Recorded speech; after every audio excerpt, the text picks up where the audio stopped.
પણ પથ્થરને લાત મારીને પાણી પેદા કરે એવા બનાસકાંઠામાં હું છું. કદાચ હું એમ કહું તો ખોટું નથી કે આખી દુનિયામાં એક એવી સંસ્થા છે બનાસ ડેરી 4.5 લાખ પશુપાલક ખાતાઓમાં એ ઓનલાઈન ટ્રાન્સફર કરે છે અને આ વખતે 1974 કરોડ રૂપિયાનો નફો બનાસ ડેરીએ પશુપાલકોને આપ્યો. આખા ભારતમાં સૌથી બનાસકાંઠા જિલ્લામાં ઇરિગેશન સિસ્ટમ ડ્રીપ અને સ્પ્રિંકલરમાં સૌથી અવ્વલ નંબરે છે. જેમ દૂધમાં સહકારી આખું માળખું છે એ રીતે તમે ખેતીમાં સહકારી માળખું ઊભું કરવાનો પ્રયત્ન કરી રહ્યા છો. તો હું આને જો આમ થોડુંક છૂટું પાડું તો એવું પણ સમજી શકાય ને કે બનાસકાંઠાના એક પશુપાલક બેન IIMના MBA કરેલા માણસોને હાયર કરે છે. બિલકુલ રાખે છે ને.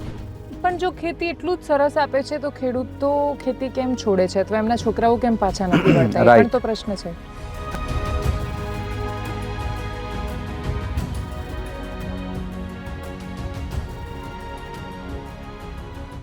એક એવો જિલ્લો કે જો તમે એને ગુજરાતના નકશા પર જુઓ, તમે એની ભૌગોલિક પરિસ્થિતિ વિચારો તો તમને એવું થાય કે આ જિલ્લામાં તમે શું કરી શકવાના, કે જ્યાં કુદરત તરફથી પણ આમ જોવા જઈએ તો બહુ જ બધું મળ્યું છે. કુદરતે છૂટા હાથે પ્રકૃતિને અહીંયા વેરી છે અને છતાંય અહીંયા પ્રકૃતિ તરફથી મળેલી સમસ્યાઓ પણ એટલી બધી છે. જ્યાં પાણી ન હોય એ જિલ્લો પાણીદાર કેવી રીતે બની શકે? જ્યાં સંઘર્ષો સદીઓથી પેઢીઓથી આવ્યા હોય એ લોકો વધારે શું કરી શકવાના? પણ પથ્થરને લાત મારીને પાણી પેદા કરે એવા બનાસકાંઠામાં હું છું. એક એવો જિલ્લો કે જે આવનારા સમયમાં માત્ર ગુજરાત રાજ્યની નહીં પણ દેશના નકશા પર અને વિશ્વના નકશા પર એ ફલક પર પોતાની એક અલગ ઓળખ ઊભી કરવા જઈ રહ્યો છે. એક એવો જિલ્લો કે જે ગાયના છાણમાંથી CNG બનાવે છે. એક એવો જિલ્લો કે જેના ખેડૂતો પોતાની સિદ્ધિઓ દુનિયાની ફલક પર પહોંચાડે છે. એક એવો જિલ્લો કે જે રાજ્યમાં જ્યારે પણ પ્રાકૃતિક ખેતીથી માંડીને બટાકાની ખેતી સુધીની ચર્ચા થાય ત્યારે એનું નામ લીધા વગર નથી રહી શકતા. એક એવો જિલ્લો કે જ્યાંની સ્ત્રીઓ ખૂબ મહેનત કરીને સ્ત્રી શું કરી શકે પોતાના સામર્થ્યનું અને પુરુષાર્થનું ઉદાહરણ આપે છે. અને એટલે જ્યારે બનાસકાંઠા, કૃષિ આ બધા વિષય પર વાત કરવી હોય ત્યારે એવું થાય મનમાં કે અઢળક મુદ્દા છે, એની સામે અઢળક પ્રશ્નો પણ છે. એ બધા વિશે વિસ્તારથી વાત કરીશું. મારી સાથે PJ ચૌધરી છે, બનાસ મેડિકલ કોલેજના ચેરમેન. આપનું ખૂબ સ્વાગત છે પરથીભાઈ. થેન્ક યુ બેન. અને હું તમારા ખેતરમાં છું. સરસ મજાની સાંજ થઈ રહી છે અને ખેતરમાં ફર્યા પછી મને એવો વિચાર આવ્યો, 18,000 કરોડનું ટર્નઓવર કરતી ડેરી 21,000 કરોડ. યસ, 21,000 કરોડ. હાજી. જૂના આંકડા મતલબ હું બોલી. તો 21,000 કરોડનું ટર્નઓવર કરતી ડેરી, એને મેડિકલ કોલેજ ઊભી કરવાનો કે પછી હોસ્પિટલ ઊભી કરવાનો વિચાર શું કામ આવ્યો? આ તો પહેલા જેવું થયું કે ખેડૂતો બિઝનેસમેન તો બન્યા પણ એ કહે છે કે હવે બધા બિઝનેસ કરીશું. રાઈટ. બહુ સારો સવાલ છે દેવાંશીબેન. બનાસવાસીઓની વર્ષો જૂની એક ઈચ્છા હતી, ભૂખ હતી કે બનાસકાંઠામાં મેડિકલ કોલેજ આવે. પણ સમાવ જે બજેટની બાબતો હોય, ઘણા બધા પ્રશ્નો હોય પણ મેડિકલ કોલેજ ના આવી શકી. પણ બનાસકાંઠાની અંદર એક વિઝનરી નેતા આવ્યા, લીડર જે કહેવાય. હું નેતા અને લીડરમાં થોડો ફરક છે, હું પછી આપણે એના ડિફરન્સ કહું. પણ શંકરભાઈ આરોગ્ય મંત્રી હતા, અમારા બનાસ ડેરીના ચેરમેન, જે અત્યારે વિધાનસભાના સ્પીકર છે. અને એમને સરકારમાંથી એક નીતિ બનાવી અને એના કારણે બ્રાઉનફિલ્ડ મેડિકલ કોલેજની નીતિ ઊભી કરી. અને એના થકી 2018માં મેડિકલ કોલેજ બનાસકાંઠાની અંદર એમને એસ્ટાબ્લિશ કરી, જ્યારે પોતે બનાસ ડેરીના ચેરમેન અત્યારે બી છે, એ વખત બી હતા. અને સવાલ એ હતો કે એને કેવી રીતે ઊભી કરવી. કારણ કે જો મેડિકલ કોલેજ ઊભી કરવી હોય તો 500 કરોડ રૂપિયાની જોગવાઈ જોઈએ, ફંડ જોઈએ. પણ ઝીરો બેલેન્સથી શંકરભાઈએ મેડિકલ કોલેજ ઊભી કરી. પશુપાલકોને વિનંતી કરી, 1 લીટરે 2 પૈસા એમણે આપવા માટે વિનંતી કરી. પશુપાલકોએ સહજ રીતે બધી સંમતિ આપી દીધી. અને એમ કરીને બનાસ મેડિકલ કોલેજ 2018માં ઊભી કરી. એનો હેતુ એ હતો કે બનાસકાંઠા જિલ્લાના ખેડૂતોના, પશુપાલકોના દીકરા દીકરીઓ ઓછી ફીમાં ઘર આંગણે પોતે ડૉક્ટર બને અને પોતાની કેરિયર બનાવે. નંબર 1 આ હેતુ હતો. બીજો એ હતો કે બનાસવાસીઓને મેડિકલ સર્વિસીસ ઘર આંગણે મળી રહે. આજની તારીખમાં જે હોસ્પિટલ છે, ડિસ્ટ્રિક્ટ હોસ્પિટલ સરકારે જે 33 વર્ષ માટે મેડિકલ કોલેજને આપી છે, એની અંદર રોજના 1800 OPD પેશન્ટ આવે છે આખા બનાસકાંઠામાંથી અને સાઉથ રાજસ્થાનમાંથી.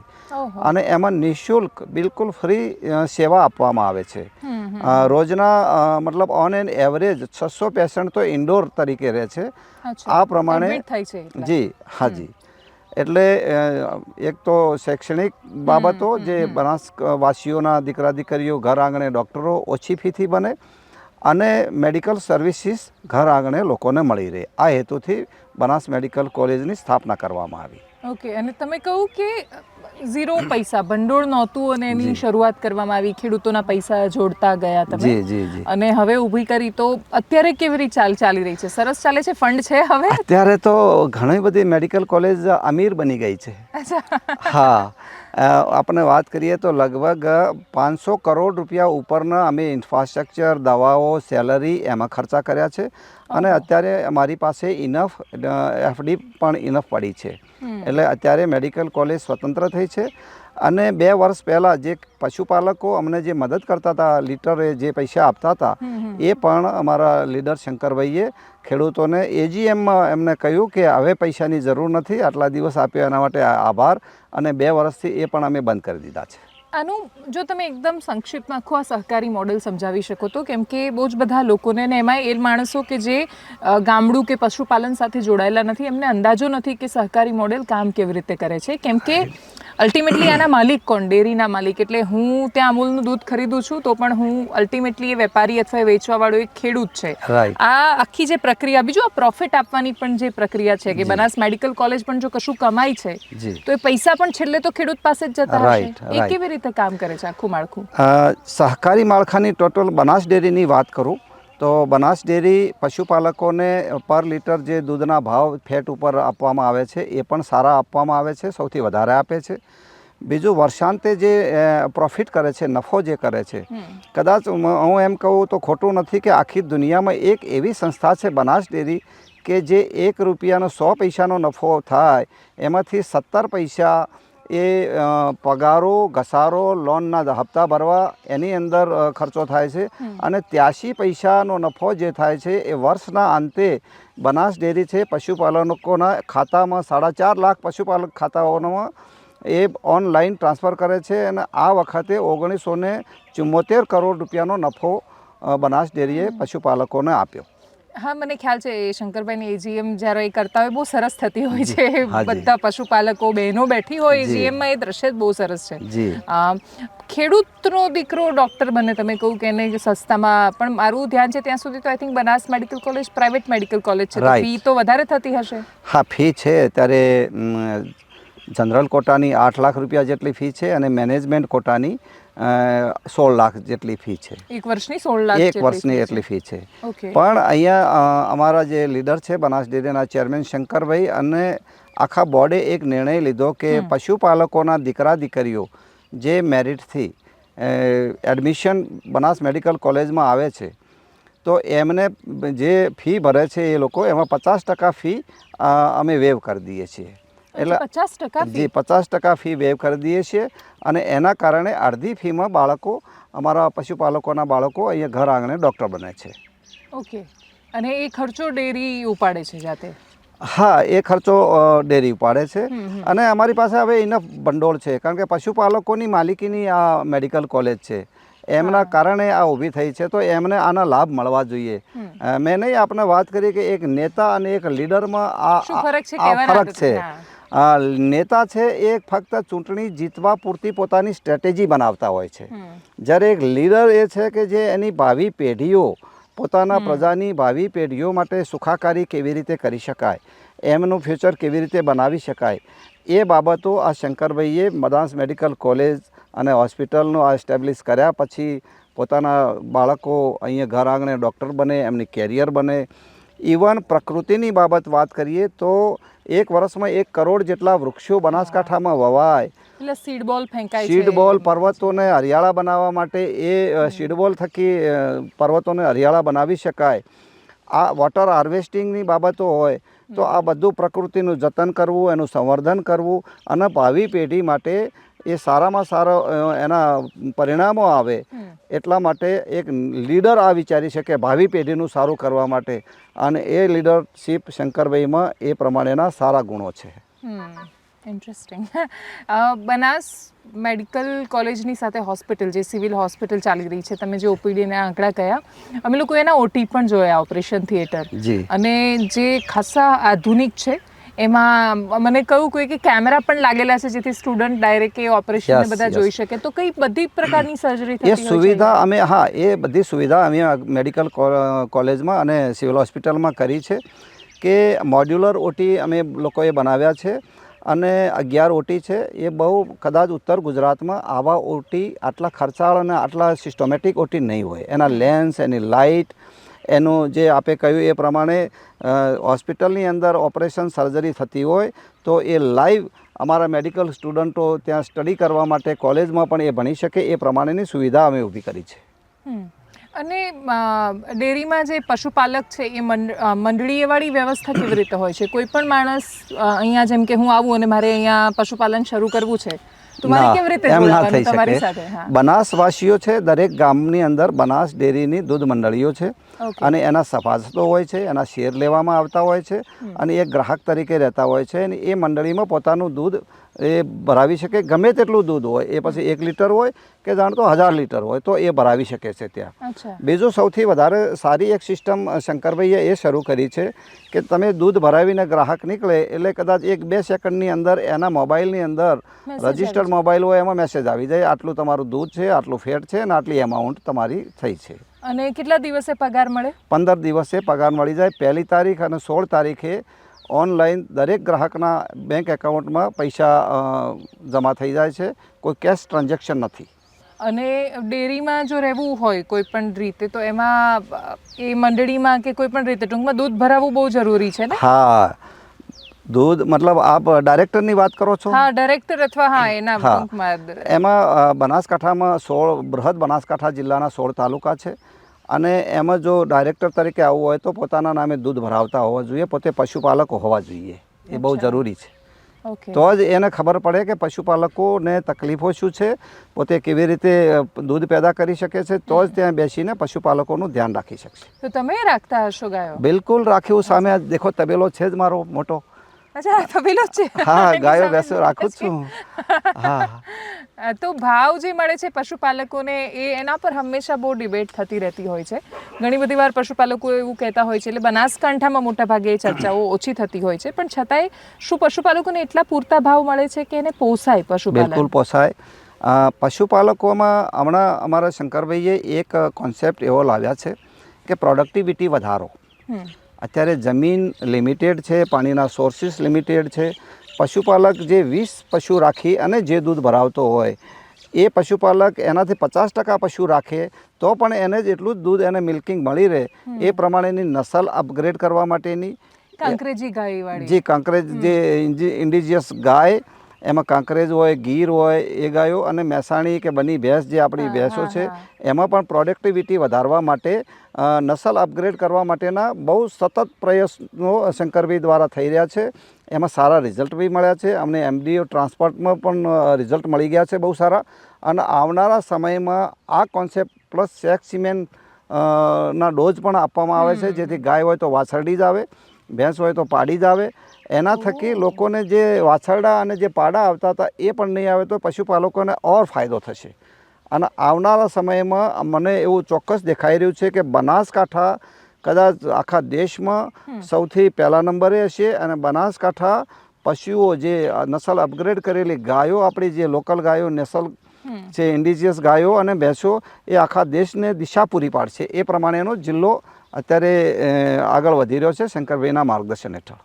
આઈ થિંક બનારસમાં જે પ્લાન્ટ છે, આખું એક એમ્બ્રિયો સેન્ટર છે, એ પણ આ જ પ્રકારનું કામ કરે છે જે આ બનાસ ડેરી ચલાવે છે. રાઈટ બનાસ ડેરી ચલાવે છે. હા, અને એમાં પણ અમે ગાયોમાં એમ્બ્રિયો ટ્રાન્સપ્લાન્ટમાં સફળતા અમને બહુ પૂરેપૂરી મળી જાય છે બનાસ ડેરીને.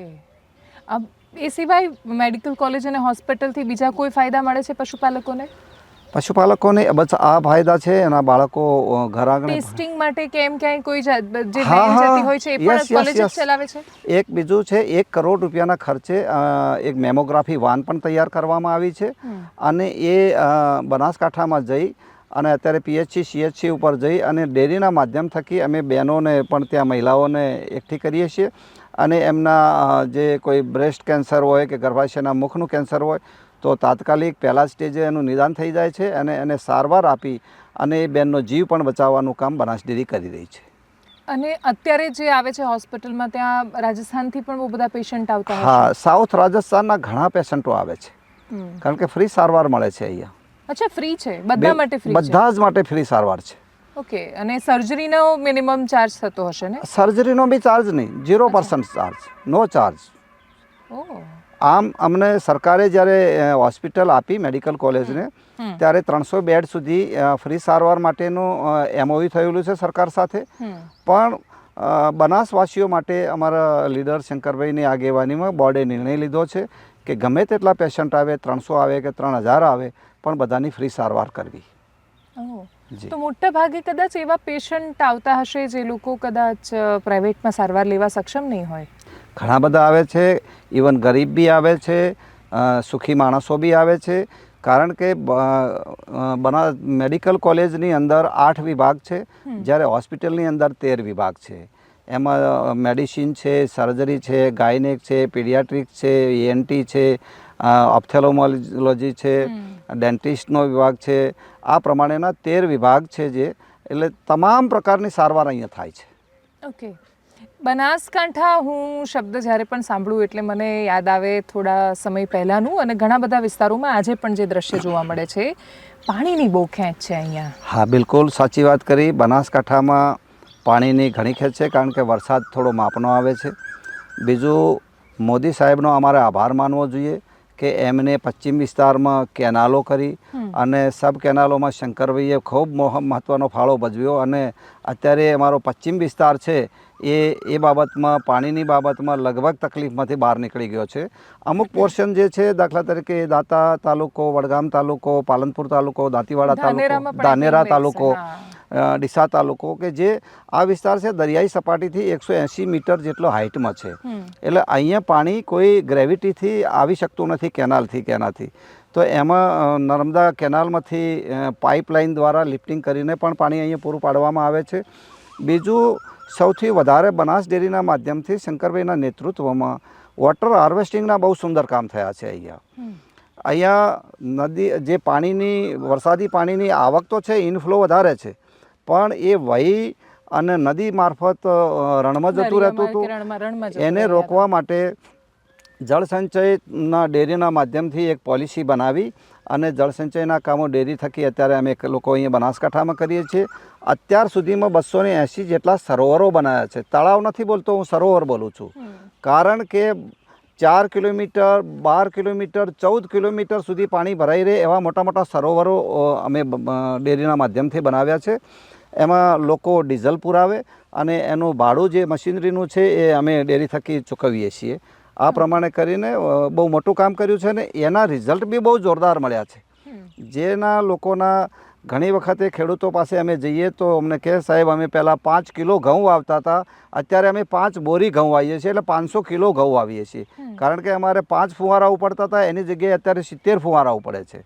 એટલે એના રિઝલ્ટ બહુ જોરદાર મળ્યા છે. આ પણ બહુ સરસ છે કે બનાસકાંઠામાં મોટાભાગે લોકો આ ફુવારા પદ્ધતિ તરફ વળ્યા છે. જી, આખા ભારતમાં સૌથી બનાસકાંઠા જિલ્લામાં ઇરિગેશન સિસ્ટમ, ડ્રીપ અને સ્પ્રિંકલરમાં સૌથી અવ્વલ નંબરે છે.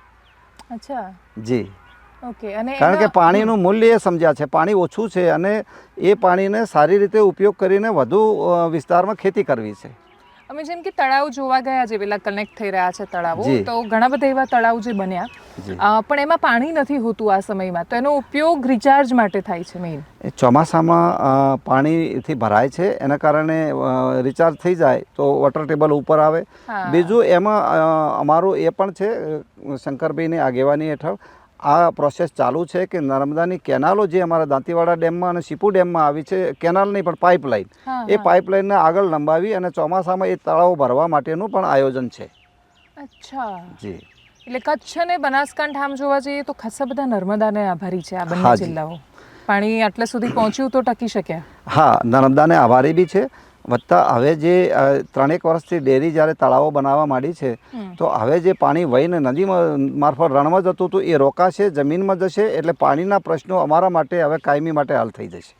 હા, એટલે જેવા તળ ઉપર આવે એટલે તમે બોર પણ કરી શકો, મીઠું પાણી આવે ને એનાથી તમારું પીવાનું અને ખાવાનું. હવે લોકોએ બોર બનાવવાનું પણ બંધ કરી દીધું છે. એમને એટલો ભરોસો છે કે બનાસ ડેરી તળાવો બનાવે છે એના કારણે અમારા વોટર ટેબલ ઉપર આવશે, એટલે લોકોએ બોર બનાવવાના ખર્ચા બંધ કરી દીધા છે. જે જૂના બોર છે એમ જ એમ કે અમારું બધું ગુજરાન ચાલી જશે, એટલો એમને બનાસ ડેરી ઉપર ભરોસો છે. લોકો, ગામના લોકો સહયોગ આપે છે, આર્થિક સહયોગ આપે છે, બહુ સહયોગ આપે છે બેન. જ્યાં પણ જઈએ ત્યાં ડીઝલ માટે એમને એકઠા કરીએ છીએ ને ત્યારે તરત જ 1 કલાકની અંદર 10 લાખ, 15 લાખ, 42 લાખ રૂપિયા સુધીનો ફાળો કરીને કરી દે છે લોકો. અને એનો હિસાબ બી લોકો જ રાખે છે, ગામ લોકો જ રાખે છે. ડેરીએ એક સુપરવિઝન આખા ગામને સોંપી દીધું છે. દૂધ મંડળીના ચેરમેન, મંત્રી હોય, ગામના આગેવાનો હોય, સરપંચ હોય, એ તળાવ બનતું હોય ત્યારે બધા પોતે જ દેખરેખ રાખે, જેથી કરી અને એમના બી પોતાના ખર્ચો જે પૈસા ગયા હોય તો એ લોકો રખરખાવ બી રાખે છે. ચોમાસામાં ઇવન કોઈ વખત તળાવ ભરી ગયું હોય, ફટી જવાની તૈયારી હોય તો આખું ગામ પાવડા તગારા સાથે ત્યાં ઊભું હોય છે અને એને તળાવને તૂટવા દેતું નથી. હાજી. હા, કેમ કે તમે જે કહ્યું ને કે મૂલ્ય સમજ્યા છે, એમને જી. ખબર છે, એ ઝંખે છે પાણી માટે, અને એટલે. પોતાના પૈસા પણ એમાં લાગેલા છે હા. પશુપાલકોના. જી. હા, એટલે એ કોઈ પેલો સરકારી પ્રોજેક્ટ નથી કે એવું લાગે કે હા જે થવું હોય એ થાય. જી. ગવર્મેન્ટ પણ આઈ થિંક અમૃત સરોવરનો જે પ્રોજેક્ટ છે એ પણ લાગુ થઈ રહ્યો છે અહીંયા. હા, ગવર્મેન્ટ પણ બનાવે છે.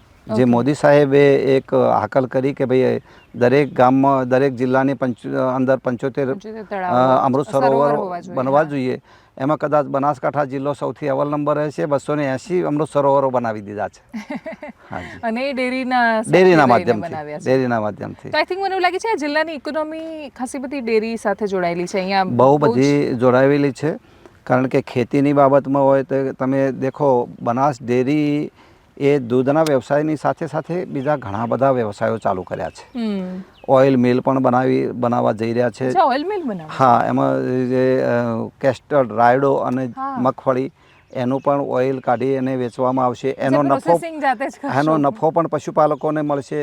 બટાકા માટે બી કોન્ટ્રાક્ટ ફાર્મિંગ છેલ્લા 2-3 વર્ષથી ચાલુ છે. બટાકાનું પ્રોસેસિંગ યુનિટ પણ અમારું બનાસ ડેરીનું છે.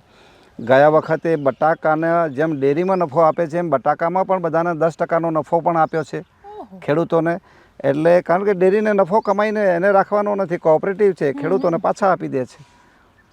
ઓકે, એટલે જેમ દૂધમાં સહકારી આખું માળખું છે એ રીતે તમે ખેતીમાં સહકારી માળખું ઊભું કરવાનો પ્રયત્ન કરી રહ્યા છો. હાજી. ખેતીમાં સારો એવો બાયોગેસ પ્લાન્ટ બી નાખ્યો છે. મધનું, હની બીનો પણ સારો એવો વ્યવસાય ચાલી રહ્યો છે.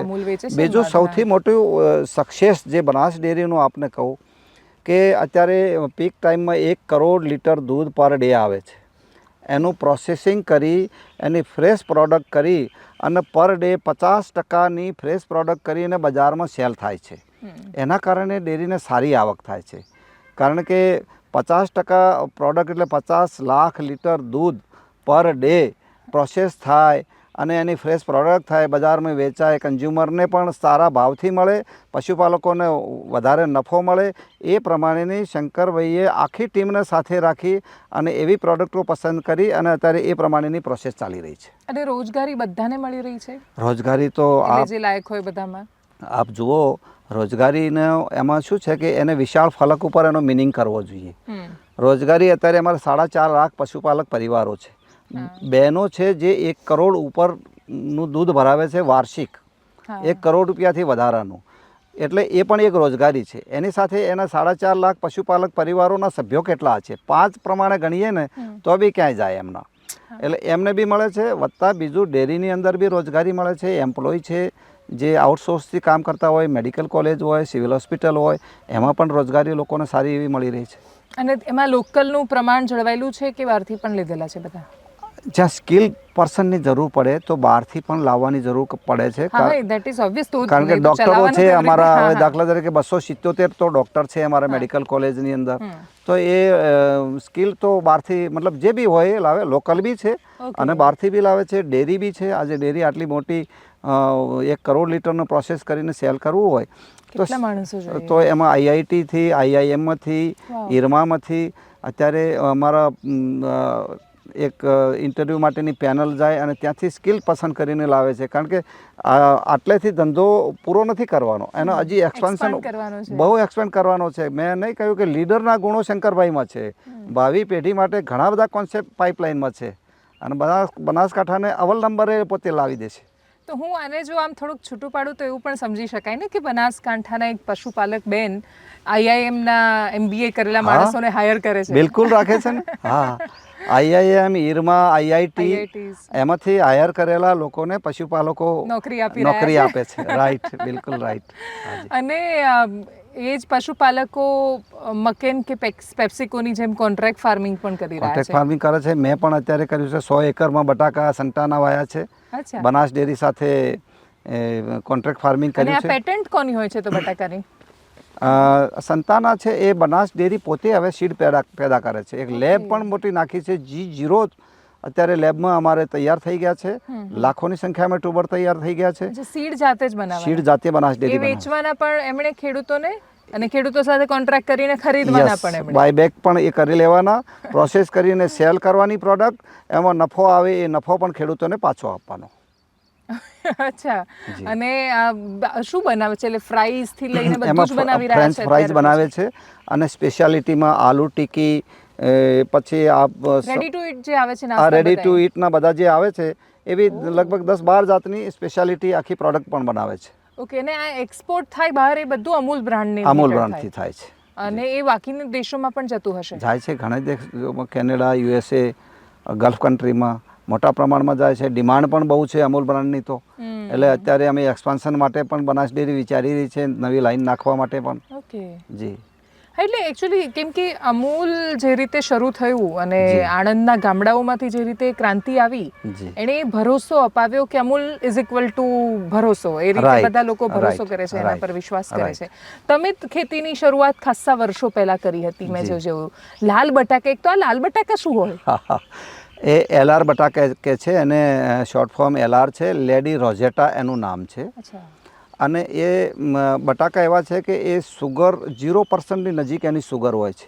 એ ચિપ્સ એની બને છે. દાખલા તરીકે અત્યારે આપણે બાલાજીવાળા બનાવે છે, મકેન બનાવે છે, ITC બનાવે છે, ફ્રિટોલે બનાવે છે. આ બધા જે ચિપ્સ બનાવે છે એમાં સુગર 0%ની નજીક હોય તો ફ્રાય કરે ત્યારે જો સુગર હોય તો એ બ્લેક થઈ જશે ચિપ્સ, અને જો સુગર નહીં હોય તો યલો ઉપર અને વ્હાઇટ જેવી થશે. એ LR બટાકા મેં 2009થી ચાલુ કર્યા અહીંયા, અને એમાં પણ ઘણું બધું સક્સેસ મળ્યું છે. 2010માં બટાકાની અંદર વર્લ્ડ રેકોર્ડ પણ પ્રોડક્શન પર હેક્ટર લેવામાં કર્યો છે. નેધરલેન્ડનો 54 મેટ્રિક ટનનો વર્લ્ડ રેકોર્ડ હતો પર હેક્ટરમાં.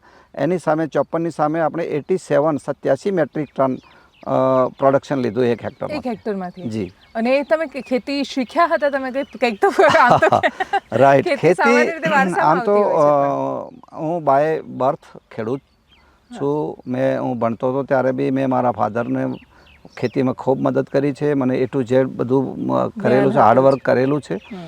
અને હું શીખ્યો, સાચી બાબત કહીએ તો મેકેન કંપની છે કેનેડાની, એને હું 2000 ફાર્મિંગમાં જોડાયેલો હતો. એમાં એક ગોપાલજી કરીને છે અને એક બીજા હતા, એક્સપાયર થઈ ગયા. એ લોકોએ સિસ્ટમેટિક ખેતી કરવાનું બતાવ્યું. સીડ પીસ, સીડ કેવા પ્રકારનું હોવું જોઈએ, કઈ જનરેશનનું હોવું જોઈએ, સીડ પીસ કેટલા ગ્રામનો હોવો જોઈએ, સીડ ટ્રીટમેન્ટ શું હોવી જોઈએ, ક્યારે વાવણી કરવી જોઈએ, કયા 1 નવેમ્બરથી 10 નવેમ્બર પીક ટાઈમ હોય છે, વેધર કન્ડિશન એ પ્રમાણે સેટ થયેલું હોય છે. એનું રો ટુ રોટ કેટલું સ્પેસિંગ હોવું જોઈએ, પ્લાન્ટ ટુ પ્લાન્ટ કેટલું સ્પેસિંગ હોવું જોઈએ, ડેપ્થ કેટલી હોવી જોઈએ, ફર્ટિગેશનમાં શું હોવું જોઈએ, ઇરિગેશન કેવી રીતે ET રેટ પ્રમાણે આપવું જોઈએ. આ બધી બાબતો હું નાની બાબતો એમની પાસેથી વધારે શીખ્યો છું. અચ્છા. અને પછી એને અહીંયા ઇમ્પ્લિમેન્ટ કરી? અને મારા ફાર્મમાં પહેલાં 5 એકરથી ચાલુ કર્યું હતું. અત્યારે 115 એકરમાં બટાકા વાવું છું. મને એક ઓનેસ્ટ અભિપ્રાય જોઈએ છે તમારો, ને એકદમ પ્રામાણિક અભિપ્રાય આપજો. એટલા માટે કેમ કે હું એક સ્કૂલમાં હમણાં નાના બાળકોના ઇન્ટરવ્યૂ કરી રહી હતી, ને એમાંથી મેં એ છોકરાને પૂછ્યું તો હું બહુ ખુશ હતી. એમાંથી એક છોકરા એવું કહ્યું કે હું મોટા થઈને ખેડૂત બનીશ. એનું કારણ એનો જવાબ એ કારણ એ હતું કે એના પરિવારમાં ખેતી થતી આવે છે, જાય છે, જુએ છે. પણ શું યુવાનોએ ખેતી તરફ પાછા વળવું જોઈએ? વળવું પડશે, એ સમયની માંગ છે, પણ વળવું જોઈએ? પ્રોફિટ મળે છે એમાં? હા, બિલકુલ. એમાં પ્રોફિટ માટે દેવાંશીબેન, હું આપણે વાત કરું, આપણા ગુજરાતના ગવર્નર સાહેબ આચાર્ય દેવવ્રત સાહેબ એકદમ ભેખ ધારણ કર્યો છે કે પ્રાકૃતિક ખેતી તરફ ખેડૂતોને વાળવા માટે મોટા પાયે પોતે પ્રશિક્ષણ આપી રહ્યા છે. હમણાં મેં પ્રશિક્ષણ લીધું એમની પાસેથી. વત્તા ત્યાં એમના ફાર્મ પણ હું જઈ આવ્યો. હિમાચલ પ્રદેશ. હા, અને હિમાચલ પ્રદેશ નહીં, અહીંયા આપણે કુરુક્ષેત્ર કુરુક્ષેત્ર પાસે, જિલ્લામાં હરિયાણા. એમની 180 એકર જમીન છે. ઓકે. બિલકુલ પ્રાકૃતિક ખેતી કરે છે. જીવામૃત, ઘન જીવામૃત એ પ્રમાણેના 5 સ્ટેપ હોય છે પ્રાકૃતિક ખેતી માટેના, 100% ફોલો કરે છે. પોતે સફળ થયા છે, પરિણામ મેળવ્યા છે. એના પછી ખેડૂતોને એ બતાવી રહ્યા છે. અને એ પ્રમાણે જોઈએ તો પ્રાકૃતિક ખેતીમાં ખર્ચો જ નથી. ગાયો રાખો, ગાયો સારું દૂધ, અમૃત જેવું દૂધ આપે, ઘી આપે, અને એનું ગોબર અને જે કાઉ યુરિન હોય એના થકી જીવામૃતની એ જો બનાવવામાં આવે તો પ્રાકૃતિક ખેતીમાં ખર્ચો જ નથી, આવક જ આવક છે. અને બધા ધંધાઓ આગળ આપણે જોયું, આ જ્યારે જે ટેકનોલોજીનો જમાનો છે, ઘણા બધા ધંધાઓ ધીરે ધીરે ડાઉન થતા રહે છે. ખેતી એવી છે કે ભવિષ્યમાં ક્યારેય ડાઉન નહીં થાય, એ હંમેશા અપની અપ રહેશે, કારણ કે લોકોને ખાવા માટે જોઈશે જ. પણ જો ખેતી એટલું જ સરસ આપે છે તો ખેડૂતો ખેતી કેમ છોડે છે, અથવા એમના છોકરાઓ કેમ પાછા નથી વળતા, એ પણ તો પ્રશ્ન છે. આ એક રુચિનો વિષય છે. હું પોલીસ ડિપાર્ટમેન્ટમાં ક્લાસ 1 અધિકારી તરીકે નોકરી બી કરતો હતો અને ખેતી બી કરતો હતો. ગુજરાતની અંદર સૌથી પોલીસ ડિપાર્ટમેન્ટમાં કોન્સ્ટેબલથી ડીજી સુધીનાને કમ્પેર કરીએ તો મારી ખેતીની આવક સૌથી વધારે હતી. કારણ કે અમારા એન્યુઅલ પ્રોપર્ટી રિટર્ન ભરવા પડતા હોય છે, સરકારને બતાવવું પડતું હોય છે. સૌથી હાઈએસ્ટ મારા ખ્યાલથી મારું હતું. અને આ હાર્ડવર્ક છે. જેને સ્માર્ટ વર્ક કરવું છે ને છાંયલે બેસી રહેવું છે ને એસીમાં, એ આ નહીં કરી શકે. જેને હાર્ડવર્ક કરવું છે અને સંઘર્ષ કરીને કંઈક મેળવવું છે તો એના માટે ખેતી એ બેસ્ટ છે. અને પ્રાકૃતિક ખેતી એટલી રિલાયબલ છે? બહુ રિલાયબલ છે બેન. જો એને પ્રોપરલી સિસ્ટમેટિકલી એડોપ્ટ કરવામાં આવે તો પ્રાકૃતિક ખેતી જેવી બીજી કોઈ ખેતી જ નથી. કારણ કે ધરતી માતાને આપણે મારી નાખી છે. જમીન છે, અત્યારે સોઇલ આપણને દેખાય છે, એનામાં જીવ નથી. જે જીવાણુઓ, બેક્ટેરિયા ખેતી માટે ઉપયોગી છે, આળસિયા છે, એને આપણે મારી નાખ્યા છે બધાએ. કે એમાં યુરિયા ખાતર નાખીએ, ડીએપી ખાતર નાખીએ, પેસ્ટિસાઇડ, ઇન્સેક્ટિસાઇડ આ બધા સ્પ્રે કરીએ. એના કારણે જે ખેતીના જે ખેડૂતના મિત્રો જે બેક્ટેરિયા, આળસિયા હતા એને મારી નાખ્યા છે. પછી પ્રોડક્શન ઘટવા માંડ્યું છે.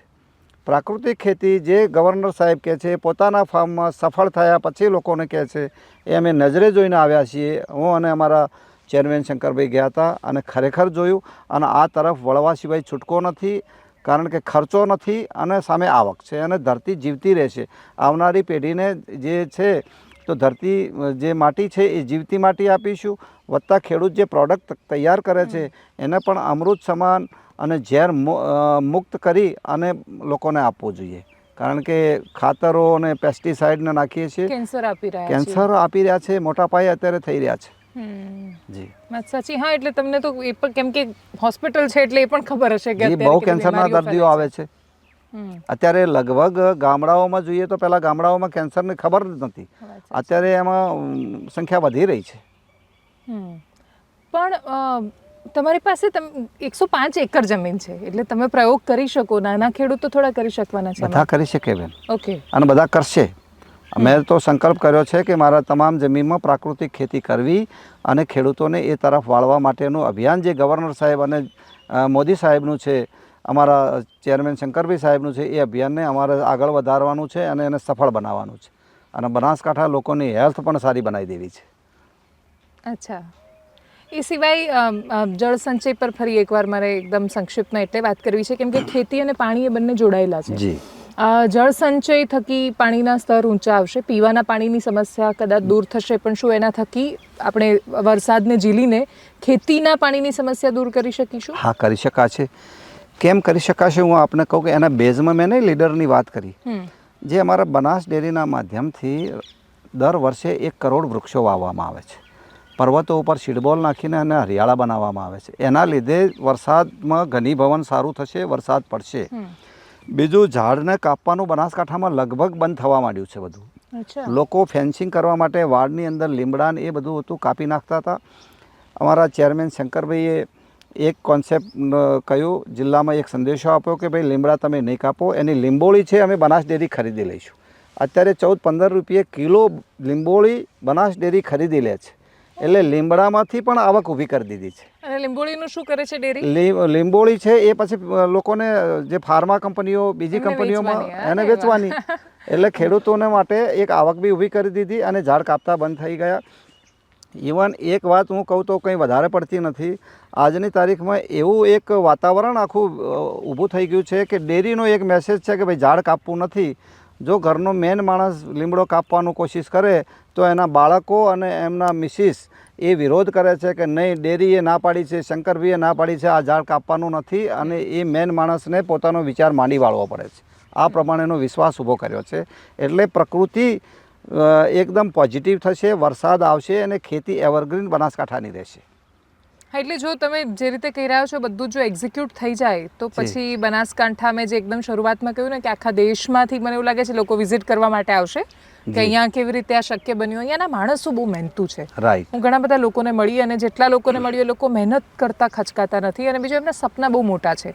એટલે દેશના બહુ મોટા ઉદ્યોગપતિઓ આ જિલ્લામાંથી નીકળેલા છે. તમે પોલીસમાં કેવી રીતે ગયા? તો પછી જો તમને ખેતી એટલી પ્રિય હતી, ખેડૂતના ઘરે જન્મ થયો અને પોલીસમાં કેવી રીતે જોડાયા? એમાં એવું હતું કે હું ભણતો તો પીએસઆઈની જાહેરાત પડી, મેં ફોર્મ ભર્યું અને પહેલા ધડાકે હું પાસ થઈ ગયો. અને પછી તો નોકરી જોબ તો જોઈતી હતી તો સારું થયું, એટલે એમાં પીએસઆઈમાં પાસ થઈ ગયો અને પછી તો લાગી ગયા એમાં. સીએમ સિક્યોરિટીમાં પણ રહ્યા છો ને? હા. ત્યાં શું હોય છે કે નરેન્દ્રભાઈ હતા ત્યારે? હા, મોદી સાહેબ હતા ત્યારે હું 2011-12માં 11 મહિના સુધી મેં સીએમ સિક્યુરિટીમાં ડીવાયએસપી અને ચેતક કમાન્ડોના ઇન્ચાર્જ તરીકે મેં ફરજો બજાવી.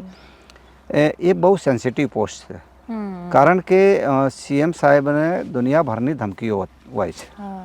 કારણ કે એમને એવા નીતિ વિષયક નિર્ણયો રાજ્યના હિતમાં, લોકોના હિતમાં લેવા પડે. એમાં જે નટોરિયસ ટાઈપના અસામાજિક તત્વો છે એને ગમે નહીં. એટલા માટે ઘણી બધી ધમકીઓ નાતી હોય છે, ખૂબ સજાગ રહેવું પડતું હોય છે. અને કારણ કે જે મોદી સાહેબના સિક્યુરિટીમાં હતા તો મોદી સાહેબ એક વ્યક્તિ નથી, એક વ્યક્તિત્વ છે જે આખા ગુજરાતને મોડલ બનાવી દીધું અને આખા દેશ અને દુનિયાની અંદર એને પ્રતિષ્ઠા અપાવી. આજે દેશને પણ લીડ કરી રહ્યા છે પોતે એઝ એ પ્રાઇમ મિનિસ્ટર. તો દેશ અને દુનિયાની અંદર આજે ભારતનો ડંકો વગાડી દીધો છે, એમ કહે તો ખોટું નથી. એટલે એ સીએમ સિક્યુરિટીમાં જે જોબની દ્રષ્ટિએ તો વધારે સેન્સિટિવ હતી, પણ મને મોદી સાહેબ પાસેથી નિયમિતતા, હાર્ડવર્ક અને નો પેન્ડન્સી. એમના ટેબલ ઉપર જ્યારે અમે ગાડીમાંથી ઉતરીને, પહેલાં તો આપણા સ્વર્ણિમ સંકુલ નહોતા, 5મા માળે સાહેબની ઓફિસ હતી, ત્યારે લિફ્ટમાં સાથે જઈને ચેમ્બરમાં મૂકવા જતા, સાંજે હું લેવા જતો તો એમના ટેબલ ઉપર એક પણ ફાઇલ પેન્ડિંગ ના હોય. પછી તમામ મુલાકાતીઓ આવે એમને બધાને મળવાનો, સંતોષકારક જવાબ આપવાનો, પબ્લિક ડીલિંગ, પબ્લિકની સાથે કેવી રીતે પ્રેમ કેળવવો, આ ઘણું બધું એમની પાસેથી શીખવા મળ્યું છે. અને પછી તમે આવી ગયા મેઇન સ્ટ્રીમ પોલિટિક્સમાં? હા, રિટાયર્ડ થયા પછી 15માં હું રિટાયર્ડ થયો અને પછી ડેરીમાં મારા તાલુકામાંથી મને 2 ટર્મ 5-5 વર્ષમાં બિનહરીફ ડાયરેક્ટર તરીકે મૂક્યા. અને અત્યારે શંકરભાઈની ટીમમાં એક મને ગર્વ થાય કહેવા માટે કે એક સારા લીડર મળ્યા છે, વિઝનરી લીડર મળ્યા છે કે લોકોના હિત માટે કામ કરે છે. ઘણી વખત અમે બેઠા હોય ત્યારે એ ચર્ચા કરે કે બનાસકાંઠાની અંદર લોકોના કલ્યાણ માટે, લોકોના ભલા માટે ઘણા બધા કામ કરવાના બાકી છે અને આ આપણે કરવા જોઈએ. કારણ કે પોતાના માટે તો જિંદગીભર બધાએ કર્યું જ છે, પણ લોકોના ભલા માટે આ કામ કરવાનું છે અને આ શબ્દો મને બહુ ગમે છે અને એ દિશામાં અમે કામ કરતા રહીએ છીએ. પણ પોલિટિક્સમાં આવવાવાળું દરેક વ્યક્તિ એવું તો વિચારે જ છે કે એક દિવસ ઇલેક્ટોરલ પોલિટિક્સમાં જશે, ચૂંટણી લડશે, નેતા બનશે, કેમ કે તમે સહકારનું રાજકારણ અત્યારે કરી રહ્યા છો. મેઇન સ્ટ્રીમ પોલિટિક્સમાં કશું કરવાની ઈચ્છા નથી થતી? ટિકિટ તો માગી હશે? હા, ટિકિટ માગી છે, પણ હું ભારતીય જનતા પાર્ટીમાં છું. ભારતીય જનતા પાર્ટીમાં ટિકિટો આપવાનું, કોને ચૂંટણી લડાવવાની, એ તો સંગઠન કામ કરતું હોય છે. લોકોની મહત્વાકાંક્ષાઓ દરેકની હોય છે, પણ એ બધી સંતોષાતી હોતી નથી. પણ મને નેચર વાઇઝ લોકોના ભલા માટે કામ કરવાનું વધારે ગમે છે. ટિકિટ આપવી ના આપવી એ સંગઠન અને પાર્ટીનો વિષય છે. આપણને એક સારું પ્લેટફોર્મ લોકોના ભલા માટે, એક પુણ્ય કમાવા માટે, એક આશીર્વાદ લેવા માટેનું કામ જે મળ્યું છે ને, એના માટે એ મને ગમે છે. અને ખાલી સહકાર પૂરતું નથી, કોઓપરેટિવનું કામ નથી, તાલુકાના જે કામ આવે છે એ બધા કામ હું ખુશીથી કરું છું લોકો માટે. અને લોકોના ફોન આવે તો એ રૂબરૂ મળવાનું કહેતો હું મળવાનું બી ના પાડું છું કે ભાડું ખર્ચવાની જરૂર નથી. ફોન ઉપર તમે કહી શકતા હોય તો મને ફોન ઉપર કહી દો, તમારું કામ પતાવી અને ફોન ઉપર તમને જવાબ આપી દઈશ. એટલે એક આ કહેવાય તો સત્તા એક સાધન છે, એ સાધ્ય નથી. અને એને લોકોના ભલા માટે એક ટ્રસ્ટી ભાવથી, એક સાક્ષી ભાવથી બધાનું ભલાનું કામ કરવું જોઈએ. Okay, thank you so much પાર્થિવભાઈ ફોર જોઈનિંગ અસ. અને હું અપેક્ષા રાખું કે જે વારંવાર ચર્ચામાં આવે છે બનાસકાંઠા, માત્ર આ સંવાદમાં નહીં, જ્યારે પણ બનાસકાંઠા કે ડેરી કે એની એજીએમ આવે ત્યારે એ જે કરોડોના આંકડા ચર્ચામાં આવે છે એ જ્યારે વિસ્તરે, અને હું અપેક્ષા રાખું કે 10 વર્ષ પછી ફરીથી જ્યારે આવું ત્યારે સક્સેસ સ્ટોરી આપણે એની સરસ રીતે શૂટ 10 કરતા વર્ષ હોઈએ. પછી આપ બેન આવશો, આપને બનાસકાંઠા કંઈક અલગ જ લાગશે. એ વખતે બનાસકાંઠા ખૂબ ડેવલપ થઈ ગયો છે, ખૂબ આગળ વધી ગયો છે. એ અમને તો દેખાઈ રહ્યું છે, કારણ કે એવા લીડર મળ્યા છે, એવું કામ કરવા માટેના પ્લેટફોર્મ છે, એવા કોન્સેપ્ટ છે, એવા જે વિચારો છે, જે લીડરમાં અમારા લીડરમાં એક એવી મોટી ખૂબી છે જે કહેવાય પોઝિટિવ, કે પોતે વિચાર કરે છે, એ વિચારને પ્લાનિંગમાં ફેરવે છે અને એ પ્લાનિંગને સમય મર્યાદામાં ઇમ્પ્લિમેન્ટ કરી દે છે. આવા મેં 35 વર્ષની નોકરીમાં આઈએસ આઈપીએસ અધિકારીઓ સાથે પણ સંપર્કમાં ઘણો હતો, પોલિટિશિયનોના મતલબ ઘણા સંપર્કમાં, પણ આવા વિઝનરી માણસ જે વિચાર કરી, પ્લાનિંગ કરી અને ઇમ્પ્લિમેન્ટ કરી અને સાકાર સ્વરૂપ આપવાવાળા આવા માણસ મેં ઓછા જોયા છે. Thank you so much for joining us. Thank you. Thank you madam.